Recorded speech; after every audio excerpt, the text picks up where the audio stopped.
You might be wondering what we're doing in a library. We're on a tour!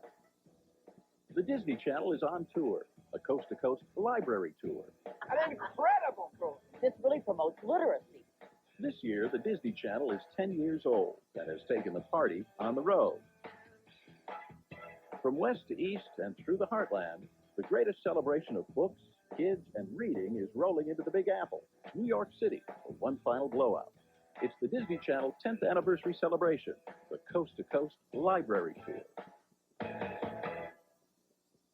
1993 marks the 10th anniversary of the Disney Channel, and that means celebrating the magic, fun, and learning the Disney Channel has brought all of us during its first decade.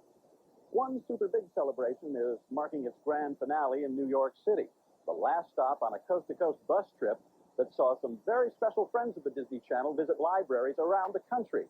A coast-to-coast adventure that got kids hooked on books. It all started about 3 weeks ago.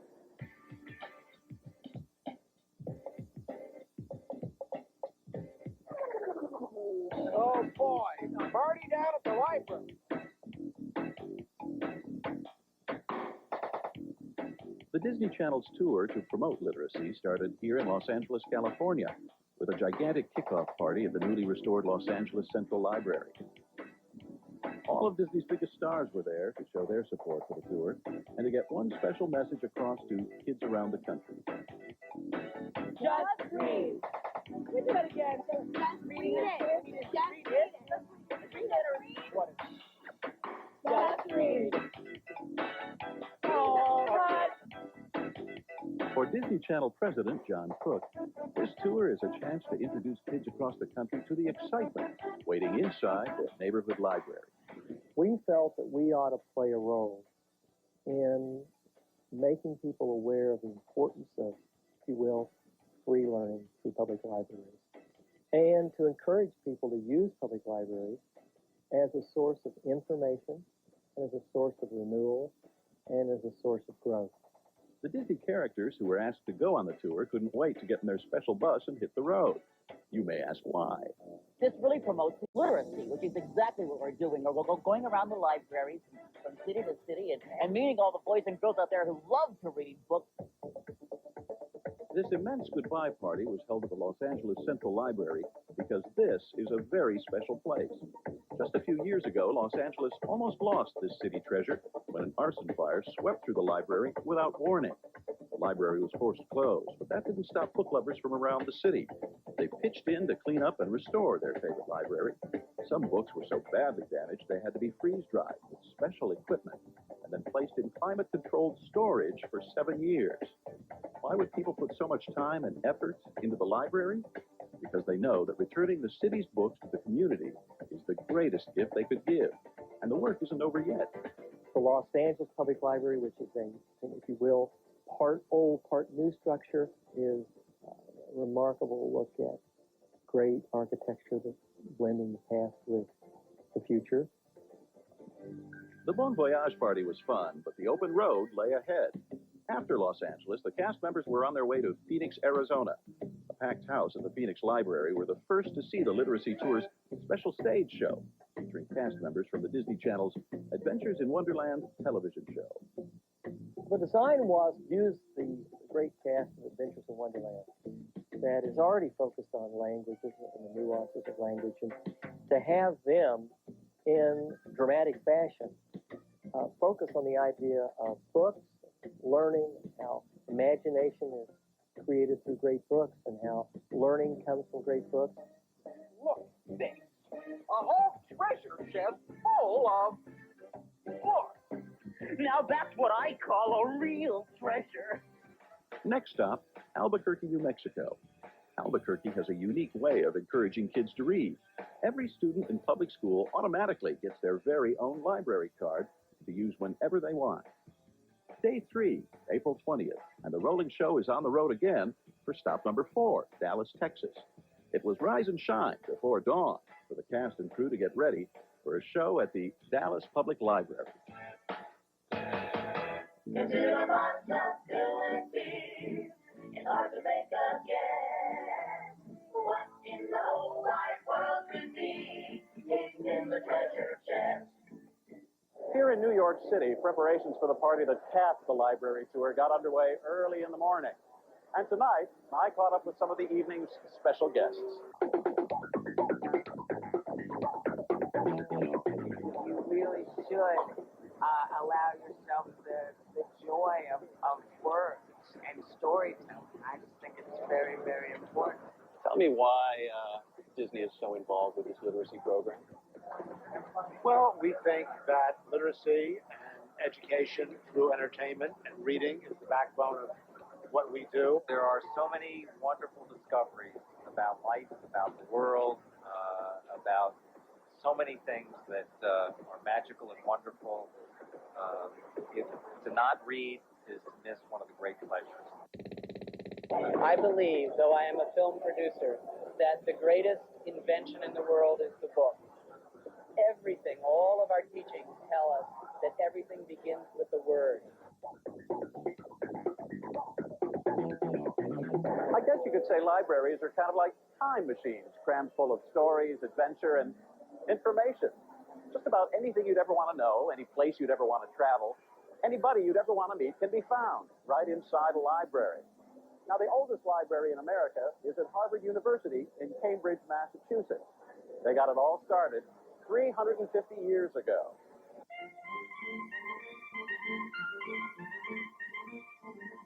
When you're in a library, you're following out your own destiny. There's no limit on what you can see. The only limit by the frontiers is your own imagination. Libraries in America are almost as old as the original 13 colonies. The idea of a free library in America, a place where anyone can come to read, explore, and borrow books, was the brainchild of Benjamin Franklin. In 1790, the father of electricity donated 116 books to a town in Massachusetts that was also named Franklin. He gave the books on the condition that the town would lend them to people free of charge. A wonderful idea that I associate mostly with the USA is making books available to the public. Every community really needs to have its own library so that people can get to it easily, borrow materials, bring them back, and also participate in many of the programs that go on in the library. By the mid-1800s, libraries were springing up all over the country, and reading rooms quickly filled with rare books. There were even horse-drawn bookmobiles to bring books and the magic of reading into the countryside. During this time, the greatest and grandest library in the world was built, America's Library of Congress. Well, the Library of Congress is an incredible place. It's not only the largest library in the world, it's the most comprehensive in terms of 470 languages, all kinds of pictures, recorded sound, movies, maps. Every way the human race communicates with itself is concentrated in one place. And that's a great resource for the United States, just as this wonderful network of libraries we have all over the country is. Completed in 1897, the Library of Congress is located on the grounds of the U.S. Capitol. It's much more than just a beautiful building. The library houses every book published in the United States. Books are something that our whole country was made with, and democracy is made with. And they're great companions in life. It's your instant, portable conversation with the rest of the human race. The Library of Congress is primarily for research and is not a circulating library. But it is open for everyone to come and enjoy. There are over 100 million items here, spread out over 600 miles of shelves. The collection is vast and anything but ordinary.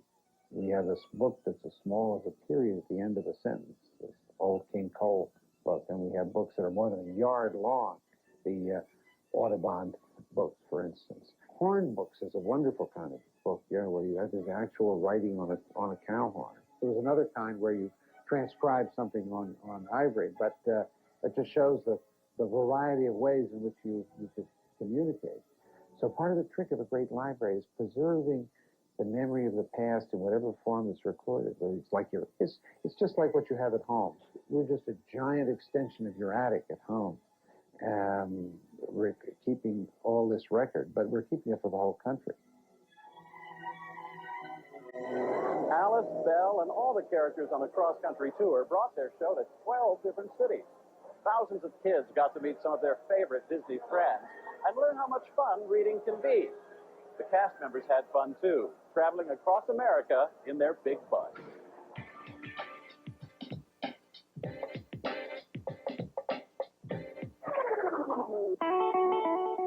April 22nd, day 5 of the tour, everybody's heading south. Destination? Welcome to Louisiana. Their 5th city in 5 days and 2,000 miles, New Orleans, Louisiana. Darling. After a quick touch-up to hair, makeup, and wardrobe, I got the Hatter's hat today. there's just enough time for some quick souvenir shopping before the show. New Orleans. Oh, yeah. The show at the New Orleans Public Library was a huge success, and the cast discovered that not only did the kids love the stage show, they also loved talking about their favorite books. My first book was The Cat in the Hat. My favorite book was James the Giant Peach. We read books together in class. It's day 6, and time to say goodbye to newfound friends and hello to Memphis, Tennessee, Elvis Presley's hometown.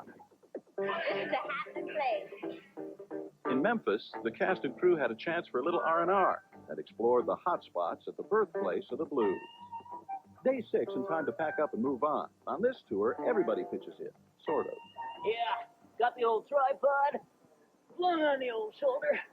April 26th, and St. Louis is in sight as the tour crosses the mighty Miss, the Mississippi River. This river divides east from west and inspired Mark Twain to write his great American novels, The Adventures of Tom Sawyer and Huckleberry Finn. On the road to St. Louis, word is getting around about the celebrities on the library tour. I want their autograph. This is going to be awesome. Day 7, and at the gateway to the west. The St. Louis Arch welcomes the tour to the city's central library, built almost 100 years ago. After a week of hard work, the 5-man stage crew can now set up and tear down sets and lights in the blink of an eye. Missouri's nicknamed the Show Me State, and the Mouseketeers put on quite a show for this eager audience. Joy, it's a new sensation, new vibration, right in the nation. It's a new sensation, new vibration, right in the nation. April 27th, the troops blow into the Windy City for a special show at the Chicago Public Library. Neither one compares, beauty and lovely. From Chicago, the caravan is eastward bound, 4 cities in 2 days. The younger cast members use the driving time to study and attend a special school right on the bus. April 28th means Indianapolis, Indiana, and another exciting show. Then it's on to Ohio, where a police escort guided the library bus tour right to the steps of the Columbus Library. Ohio also hosted the performers in Cleveland as they entered the final leg of their trip. There are more than 15 million books in the New York Public Library alone, more than 100,000 children's books. And it's amongst those thousands that I found one of my childhood favorites, Green Eggs and Ham by Dr. Seuss. I can remember going to my neighborhood library and reading that book over and over again. But did you know that once upon a time, children weren't even allowed in libraries? Thankfully, that's an idea that just didn't last. Children's reading rooms were first introduced to libraries in the 1890s. From then on, almost every public library in the country welcomed young readers. I like the library because it's full of opportunities to imagine. I like the library because it gives you lots of information. My favorite book is an almanac because it tells me the events which are going on around the world. My favorite book is Thank You, Dr. Martin Luther King Jr. Call of the Wild, Encyclopedia Brown. Mummies Made in Egypt, the Nancy Drew book. A Wrinkle in Time. My favorite book is Charlie and the Chocolate Factory, and I like it because it talks about candy. You can learn things from the library, and you can find out lots of different things. As I get older, maybe I can be a writer. Maybe one of my books will be in the library on a shelf.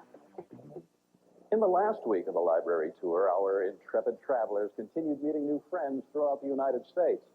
From Ohio, it was on to Pennsylvania, and day 12.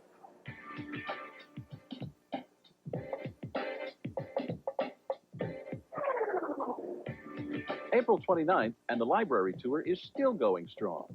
It's on to Pittsburgh, where the trunks roll out and the Mad Hatter and the March Hare are psyched. It's been great to see all the kids all over the country. Yeah, that's true because, you know, we see everybody on TV every day, but we really don't ever get to see them. Yeah, and it's great to see them all in libraries across the country because, of course, we're promoting literacy across the country to kids. King Arthur and the Knights of the Tea Table, a great adventure. All you had to do this morning is to see the looks on these kids' faces to know that this will be a success. What a great way to bring the importance of books to kids this age. This is where it should start. Pittsburgh hosted the only indoor show on the tour that wasn't performed in a library.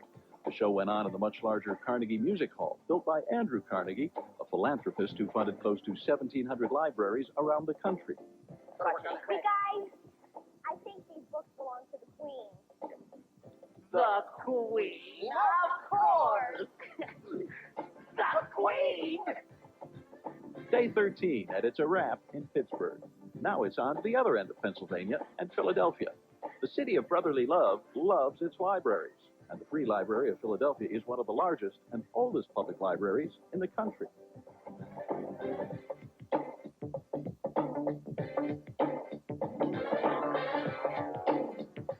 Hello there. Hi, Your Majesty. Hi, Mr. Hare. If I had seen this show at the age of the elementary school children that were there, I don't think I would have forgotten this show. I would have remembered it. It would have been something that would have been very vivid in my mind. From Philadelphia, it's just a hop, skip, and a jump to New York City. The Big Apple is hosting the big finale to a fantastic tour. 14 cities in just over 2 weeks. What a trip. It's been a tour with an important message that won't soon be forgotten. It was, I think, a field trip to end all field trips. You may be wondering why the Disney Channel would sponsor an extravaganza like this to promote libraries. Well, we believe that both television and reading are important and open up new worlds and exciting possibilities for everyone. You know, many of your favorite Disney characters, the ones you've come to know and love over the years, got their start in books. And when you learn to read and use your local library, you'll discover an endless cast of characters. They're waiting for you right now. I'm Steve Kmetko for the Disney Channel.